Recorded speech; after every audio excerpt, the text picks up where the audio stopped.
Vamos ler a palavra de Deus. Êxodo 20, 15 a 17, diz assim: não furtarás, não dirás falso testemunho contra o teu próximo, não cobiçarás a casa do teu próximo, nem o seu servo, nem a sua serva, nem o seu boi, nem a seu jumento, nem coisa alguma que pertença ao teu próximo.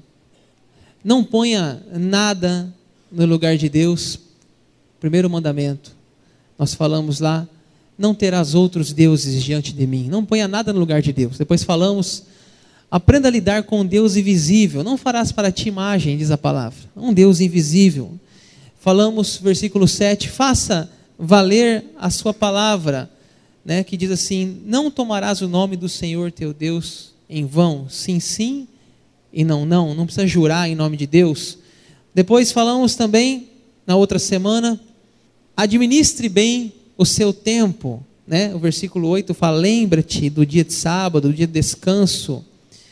Depois, seja um filho exemplar, honra teu pai e a tua mãe, está lá no versículo de número 12. Semana passada, falamos, ainda não, preserve a vida ainda. Depois, na semana passada, falamos o 7º mandamento, invista em seu casamento, que é o versículo 14, que diz, não adulterarás. E hoje, começando o 8º mandamento, que diz, não furtarás. Versículo 15, exatamente o que está escrito lá, não furtarás. Pessoal, é certo que a Bíblia, ela foi escrita para todo tipo de pessoas. Talvez um ladrão, talvez um assaltante, lendo a palavra de Deus, e quando está escrito aqui, não furtarás, talvez ele decida abandonar aquela vida de crime. Talvez ele decida ser uma pessoa diferente. A palavra de Deus lá em Efésios, apóstolo Paulo diz assim, aquele que furtava, não furte mais. Com Cristo começa uma nova vida.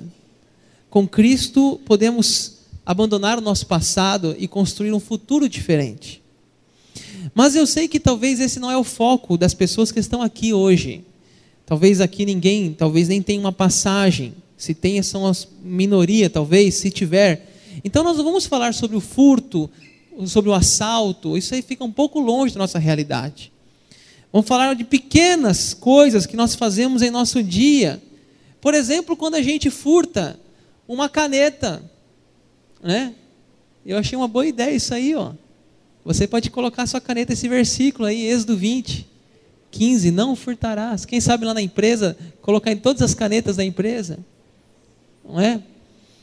Porque às vezes a gente não furta uma carteira, a gente não rouba um banco, mas às vezes a gente leva para casa uma caneta do trabalho, a gente leva para casa às vezes uma resma de papel A4, ou a gente usa a impressora da empresa para trabalhos da faculdade, sem a autorização do seu superior, ou a gente usa o telefone da empresa para falar com amigos e familiares.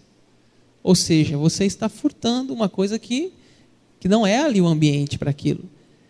Você está ali trabalhando e não está matando o tempo. Então, pessoal, são pequenos furtos, pequenas coisas que a gente faz isso aqui, né? Que a gente tem a tendência de fazer. E a gente furta quando a gente tem um funcionário e às vezes não paga hora extra. Isso é um furto. A gente pode, às vezes, viver num país como o nosso, que ouvimos tantas vezes que as pessoas não têm, um país que não tem, é o país da impunidade, é o país onde as pessoas fazem o que querem e não tem nenhuma punição, né? O que me preocupa, pessoal, é que falam que está aumentando o número dos evangélicos no Brasil. E será que está aumentando também a corrupção ou está diminuindo a corrupção. O certo é, se está aumentando os evangélicos, tem que diminuir a corrupção.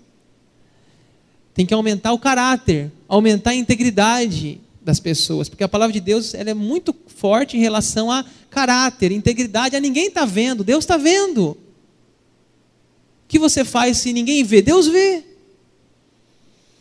Então, teria que aumentar também os bons exemplos, junto com o aumento dos evangélicos no nosso país. Eu já contei isso aqui, mas isso aqui é muito forte, pessoal, e quando eu falo isso aqui dói muito em mim também, porque a gente cai muito nessas coisas. E eu falo isso aqui para todos nós refletirmos se nós não estamos em alguma área aqui fazendo. Porque são pequenos furtos, entre aspas. Eu não furto uma carteira, eu não furto um banco, tudo bem, mas e a colar na prova? E o atestado médico? E o furar-fila? Então, eu já contei aqui para vocês, eu vou repetir esse texto. O brasileiro está reclamando o quê? Diz o texto. O brasileiro reclama dos políticos. Mas o brasileiro saqueia cargas de veículos acidentados nas estradas. Estaciona em calçada com placas proibitivas. Suborna ou tenta subornar quando é pego cometendo infração. Troca voto por areia, cimento, tijolo e até dentadura. Fala no celular enquanto dirige. Trafega pela direita nos acostamentos. Viola a lei do silêncio. Dirige depois de ingerir bebida alcoólica.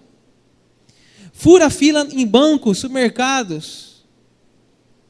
Pega atestado médico só para faltar no trabalho. Faz gato de luz, de água e TV a cabo. Reportagem esse dia no Jornal Nacional. Gato, na cidade de São Paulo, em luz elétrica, num condomínio fechado, riquíssimo. Muitos fazendo gato em luz elétrica. A polícia foi lá junto com a empresa de energia. E ninguém sabe de nada. Não fui eu, não sei quem fez isso aí. Registra imóveis num valor menor, pagar menos impostos. Muda a cor de pele para ingressar na universidade e sistema de cotas. Viaja pela empresa e pega nota fiscal de um valor maior do que realmente pagou no almoço. Adultera o velocímetro do carro para vender como se fosse menos rodado. Diminui a idade do filho para que passe por baixo da roleta do ônibus. Emplaca o carro fora do estado para pagar menos IPVA. Leva da empresa clipes, envelopes, canetas, lápis, como se isso não fosse um roubo. Falsifica. Quando acha um objeto perdido, na maioria das vezes não devolve. Gente, isso é não furtará, gente. Isso está no mandamento, não furtarás. Porque é muito fácil a gente ler e dizer assim, eu não sou ladrão. Eu não sou um ladrão. Mas se você cometer pequenos furtos e não decidir mudar a sua ética cristã, o evangelho paga um preço muito caro. Eu sei que tudo que eu falei aqui são coisas que talvez, algumas delas, a gente se sente tentado em fazer sim. Mas vale a pena a gente repensar a nossa conduta e lembrar que o nome de Jesus sempre está sendo jogado na lama quando a gente faz algumas coisas dessa. Vamos avançar para o próximo mandamento. Fale sempre o que é bom e verdadeiro. Vamos ver o versículo 16. Êxodo 20, 16.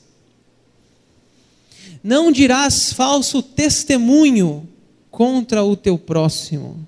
Não dirás falso testemunho contra o teu próximo. Eu sugiro aqui o tema, fale sempre o que é bom e verdadeiro. Gente,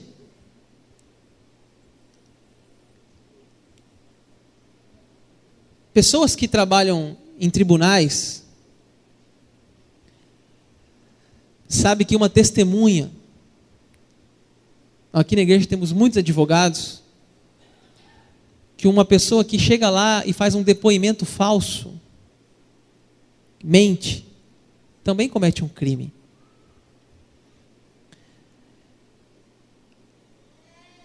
O juiz tem obrigação de ouvir as testemunhas. E a gente sabe que muitas mentem descaradamente. Muitas faltam com a verdade. Sendo que a Bíblia diz: não dirás falso testemunho.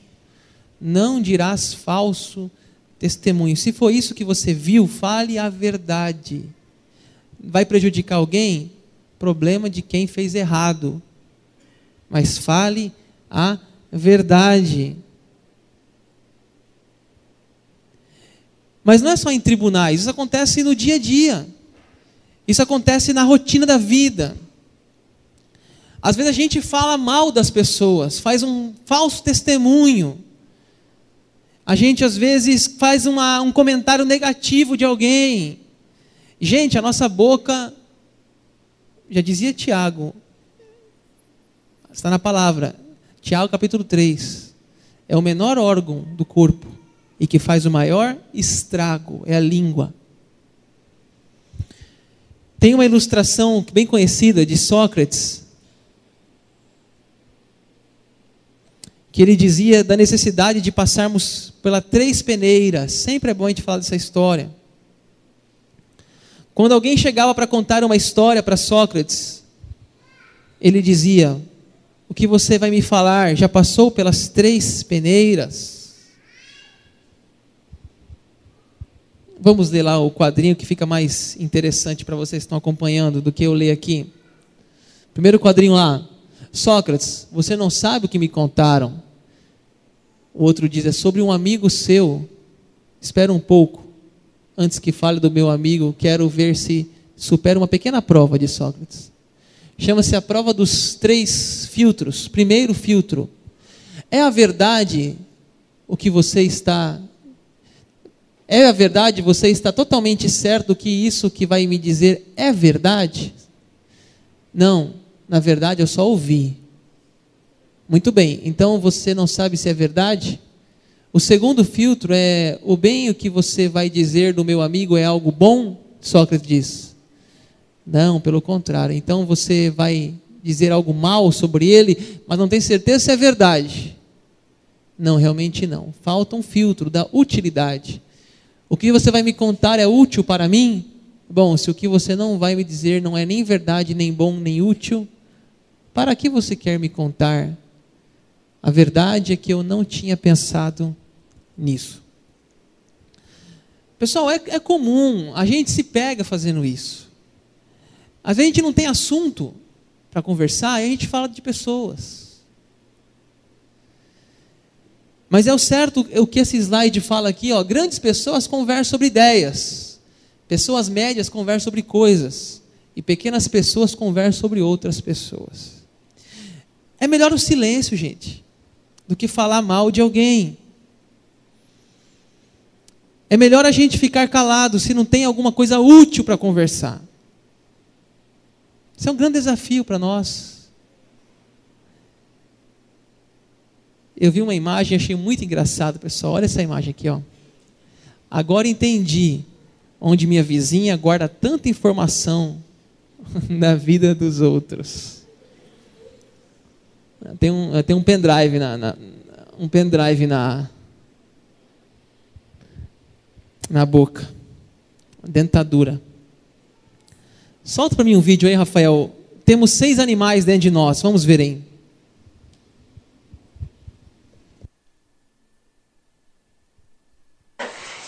Concordo, e dentre essas várias pessoas que a gente tem chance de conhecer, esses dias eu conheci um senhor pelo qual o rosto denotava com as rugas toda a experiência de vida que ele tinha. E olha, foi realmente um aprendizado. Eu parei para conversar com esse senhor numa praça e ele nunca tinha visto aquele senhor e ele estava reclamando que tinha muito trabalho a fazer, muito trabalho, ele estava cansado, mesmo naquela solidão dele, quietinho ali.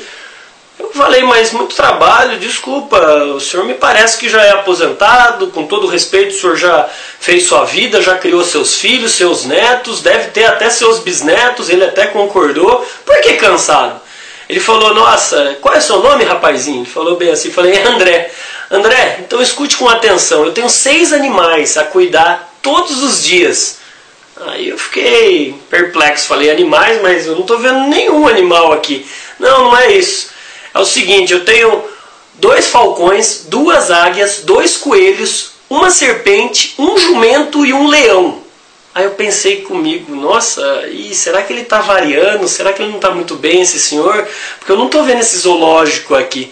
Ele falou, senta aí, eu vou te explicar. Os 2 falcões que eu tenho todo dia ter o trabalho de domá-los são os meus olhos. Todos os dias esses olhos, eles olham para coisas que nem sempre são boas. Aí eu comecei a entender. As 2 águias são as minhas mãos, que são as garras, que nem sempre pegam coisas interessantes e coisas éticas. Os 2 coelhos são os meus pés, que nem sempre na agitação deles e ansiedade deles me levam a lugares interessantes e agradáveis. A mais difícil de todas, que é a serpente, que fica atrás de uma jaula com 32 grades, sabe? 32 grades, exatamente. Essa serpente é a língua, que essa, quando machuca, não dá tempo de voltar atrás. Porque uma vez ela pica, o veneno dela se prolifera. E uma vez que você machuca pessoas, é complicado depois você pedir o perdão. Então você tem que domar também essa serpente. O jumento é o nosso corpo. Por quê? Porque nem sempre ele quer praticar exercício, quer fazer o que tem que ser feito para a saúde, ele é preguiçoso, ele é acomodado. E eu perguntei, e o leão? O leão principal também é o nosso coração.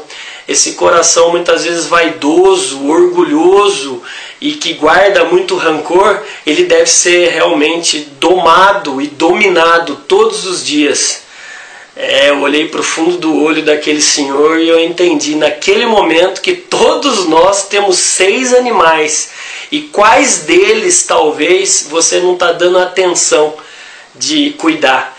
Porque falcão, águia, coelho, a serpente, o jumento e o leão, está tudo aqui dentro da nossa mente e do nosso coração. Interessante isso, para a gente começar a refletir se a gente está sendo uma boa pessoa e se a gente está multiplicando isso com as outras. Pois é, valeu a pena. Versículo 16 fala, não dirás falso testemunho contra o teu próximo. Cuidado com a serpente, que é a língua. Cuidado com o que você fala. Fale aquilo que é bom e o que é verdadeiro. Fale sempre o que é bom e o que é verdadeiro. E o último mandamento, 10º, para a gente fechar essa série. Seja grato pelo que tem. O versículo 17. Vamos ler aí, o versículo 17. Diz assim, não cobiçarás a casa do teu próximo. Não cobiçarás a mulher do teu próximo. Nem o seu servo, nem a sua serva, nem o seu boi, nem o seu jumento. Nem coisa alguma que pertence ao teu próximo. Né? Há dentro de nós, pessoal, há o que está falando aqui, a cobiça. Né? A cobiça é o desejo de possuir aquilo que o outro tem. Né? Aqui diz, seja a casa do vizinho, seja o carro novo que a pessoa comprou, ou um emprego que ela tem melhor do que o seu, do que o nosso. Ou seja, há essa cobiça, né? De às vezes querer, a cobiça, a inveja é o quê? É uma inquietação pelo fato da pessoa ter algo que nós gostaríamos de ter. E a gente então cobiça. Né? Tiago 4 fala assim, de onde procedem as guerras, as contendas? De onde senão os prazeres que militam na vossa carne? Ele fala, cobiçais e nada tendes. Né? A cobiça, Tiago capítulo 4. Ou seja, pessoal, como que a gente vence a cobiça? Né? Tendo um coração grato. pelo que você tem, né? Não porque o outro tem, porque às vezes, pessoal, a gente vê o companheiro comprando um carro, uma casa, comprando às vezes um notebook, ou comprando às vezes, ou se casando, como fala que é a mulher do teu próximo, e a gente, como diz aquela história, né? Você sabe, eu não vou nem citar essa frase, que essa frase não vai cair bem, eu ia citar aquela frase assim, mas vocês podem entender errado. Você sabe os tombos que eu levo, você sabe as pingas que eu tomo, mas não sabe os tombos que eu levo. Ou seja, claro que eu não estou incentivando ninguém a beber, mas a gente não vê o que a pessoa vive antes de estar naquele momento ali, desfrutando daquele bem. O que ela ralou, o que ela trabalhou, o que ela sacrificou, o que ela estudou, o que ela fez, para hoje chegar e ter às vezes uma qualidade melhor que a nossa. Então a gente tem que parar de olhar para a grama do outro, o vizinho, a grama dele é mais verde que a minha. Não, gente, seja grato que você tem, porque assim, você está olhando para o outro e tem alguém olhando para você. Às vezes você está olhando para uma pessoa, ela, poxa, aquele cara tem um salário tão bom, tem um emprego bom, e alguém está olhando para você e fala assim, poxa, meu Daniel tem um emprego tão bom. E assim gente, nós sempre estamos insatisfeitos. Sempre estamos insatisfeitos. Então a gente precisa vencer a cobiça através da gratidão, uma gratidão sincera diante de Deus. Gente, veja você aí o que você já cresceu financeiramente, o que você já adquiriu, o que você já comprou, o que a sua casa já mobiliou.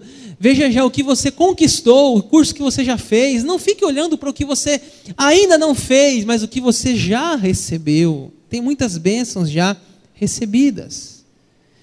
Tem um áudio rolando aí no WhatsApp, talvez vocês já ouviram, que diz assim, já imaginou se a partir de hoje, quando você reclamar, Deus vai e tira da sua vida? Por exemplo, não aguenta minha mãe, a mãe morreu.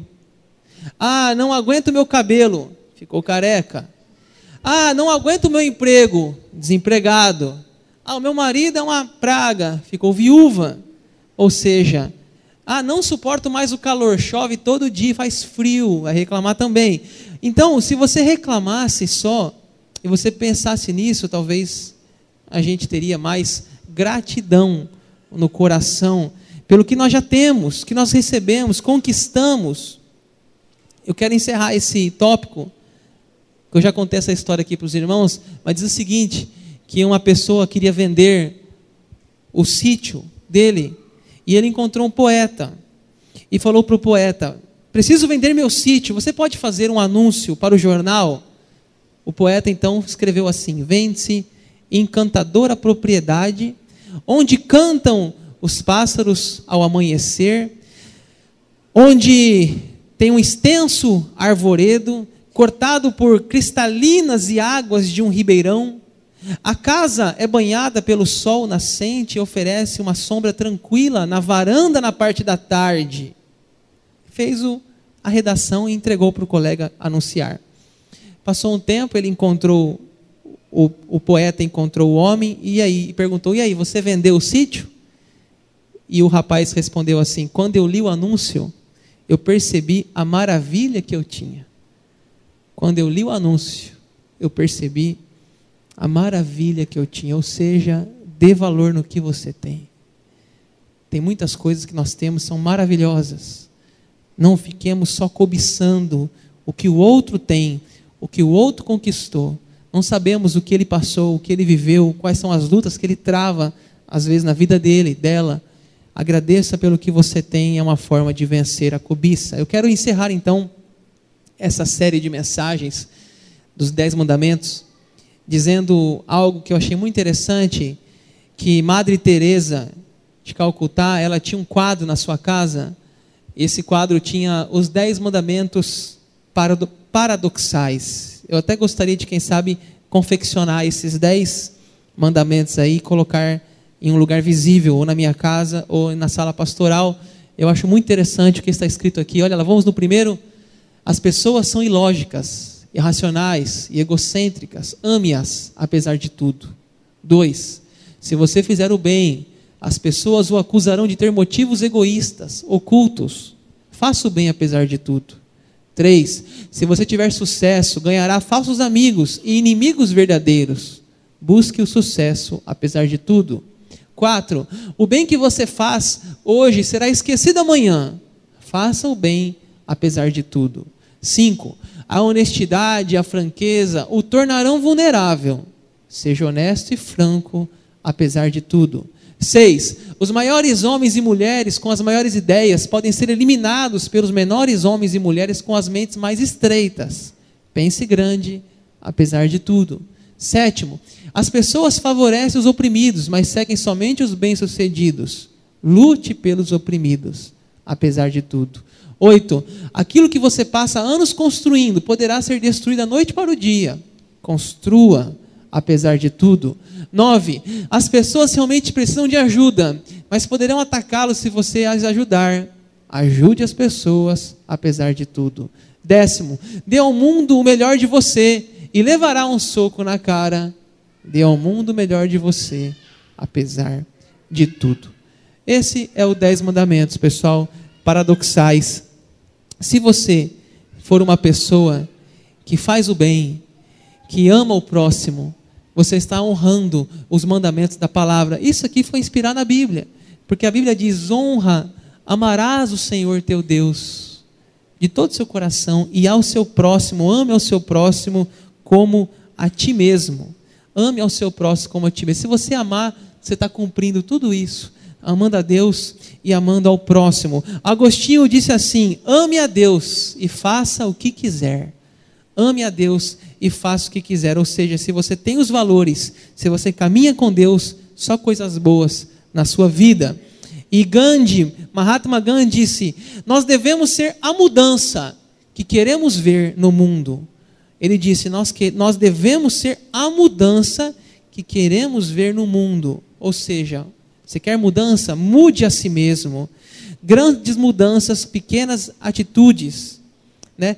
Inicia uma nova vida. Você pode ter uma nova vida obedecendo os mandamentos da palavra de Deus, né? Deus pode usar nossas vidas grandemente quando a gente ler a sua palavra e colocá-la em prática. Amém? Vamos fazer uma música, já são 8h50, vamos encerrando nosso culto e já vamos para a oração final. Eu quero encerrar essa série pedindo que Jesus nos ajude a colocar em prática esses mandamentos, que possamos lutar pela família, que possamos ser uma pessoa pacificadora, que possamos ser grato, dizer sempre a verdade, respeitar o que é do outro, ser um filho exemplar e tantas outras ensinos da palavra de Deus. Vamos ficar em pé, vamos para a oração final já. Pai, nós estudamos a Tua palavra, Pai. Tua palavra diz: não furtarás. Ajuda-nos a pequenas coisas, nossa integridade, nosso caráter. Pai, desde levar uma caneta para casa que não é nossa, desde um troco que foi recebido a mais no mercado, ajuda-nos a ser o bom perfume de Cristo. Ajuda-nos a dizer sim para a Tua palavra e não para as pequenas corrupções. Deus, pedimos também pela nossa língua, porque às vezes nossa língua ela é uma serpente e ela causa tanto mal, ela fala mal do próximo. Às vezes nossa língua ela fala, não tem o que falar e fala coisas desnecessárias. Ajuda-nos a zelar mais pelas nossas palavras.